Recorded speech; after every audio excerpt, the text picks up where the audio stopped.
Hi, thanks for watching Velo News TV. I'm Neil Rogers. We're here in London with T-Mobile General Manager Bob Stapleton. Bob, thanks for taking the time. We were hoping to maybe just chat with a mechanic, but instead we got the chief, the head boss, to show us the giant time trial bikes. Yeah, this is a new bike that we built especially for Michael Rogers. If it works out well, it'll be the bike that we ride next year for the entire team. So it's a prototype. It's aluminum. It's been built to Michael's specifications.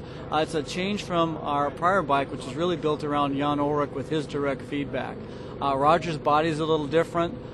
We try to address that in the geometry.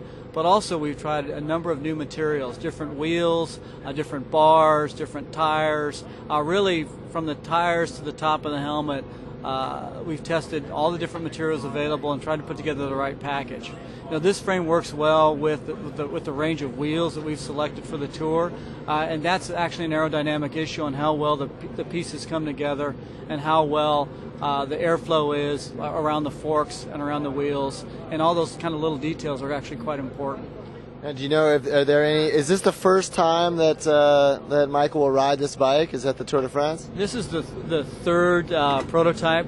This is the first time this one will have ridden in combat, if you will. So yeah, so this is its maiden voyage today. Now, are there any special modifications at all for a Prologue versus, say, a 40-kilometer time trial that you know of, or is it exactly the same setup? Well, this Prologue isn't particularly technical. It's pretty fast and open. There's really only one corner where they're going to brake hard, so I think what works in a time trial works for this Prologue course. Is there anything specific on the frame that you would want to show us that might stand out to the geeks out there, to the tech geeks? I think what's interesting is the fact that each of the pieces have been tested on the track in controlled conditions to produce the maximum amount of speed for a unit of wattage. So that was the basis for all the testing. We took all the possible combinations and tested them over a couple-month period to get what we think is the best suite of equipment. So the frame is special in that it takes advantage of what's been learned in the prior bikes, which have been highly competitive bikes. A couple of stages won on the Tour last year on that bike. So we tried to preserve the basic aerodynamics and shapes involved, but what we tried to do better was the clearances around the wheels, and so we had better overall airflow. We're going with 8 different wheels in the Tour this year, a big change from in the past. So we've got different wheels for different conditions. A couple are specific for time trials, but we've also got new wheels we're going to bring to the mountain stages, and we've implemented some rules with wheels we think are going to be better in the flats as well. So the mechanics will select an equipment quiver for each day based on the conditions they expect to see and the input from the riders on their preferences. Now you said this is a prototype and it's aluminum. Was the previous frame carbon fiber? Yeah, the prior bike is carbon fiber. This one's aluminum, so we could make changes quickly. And then once we've got something we're totally happy with, it'll become a carbon bike. They'll make the molds and then produce the bikes.